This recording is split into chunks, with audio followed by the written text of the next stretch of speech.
Israeli বিমান হামলায় নিহত হয়েছেন হিজবুল্লাহ প্রধান হাসান নাসরাল্লাহ। আর এমন দাবি করেছে ইসরায়েলি প্রতিরক্ষা বিভাগ আইডিএফ।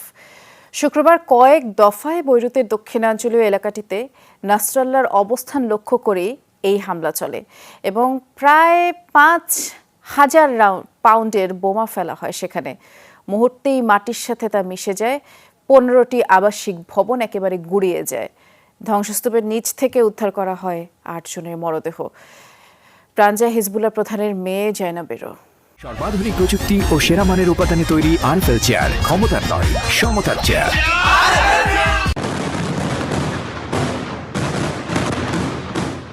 শুক্রবার বড় ধরনের বিমান হামলায় কেঁপে ওঠে বৈরুতের দাহিয়ে এবং হারিত্রিক এলাকা। ফেলা হয় নতুন ধরনের বাংকার বাস্টার বোমা।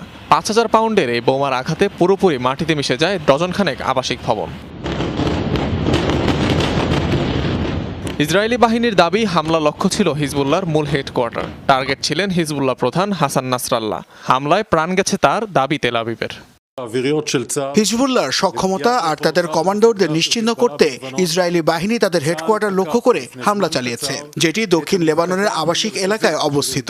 আমাদের এই হামলা নির্ভুল ও সুনির্দিষ্ট ছিল। ভয়াবহ এই হামলায় প্রাণ গেছে হিজবুল্লাহ প্রধানের মেয়ে জয়নব নাসরাল্লাহ। শুরু থেকে গোষ্ঠীটির প্রতি অকুণ্ঠ সমর্থন ছিল যার। হিজবুল্লাহ যোদ্ধাদের অবস্থান লক্ষ্য করে এর আগেও অঞ্চলটিতে একাধিকবার ধ্বংসযজ্ঞ চালিয়েছে নেতানিয়াহু বাহিনী। প্রায় 7 লাখ লেবানিজের বাস দাহিয়া এলাকায়। অনিক রহমান, যমুনা নিউজ।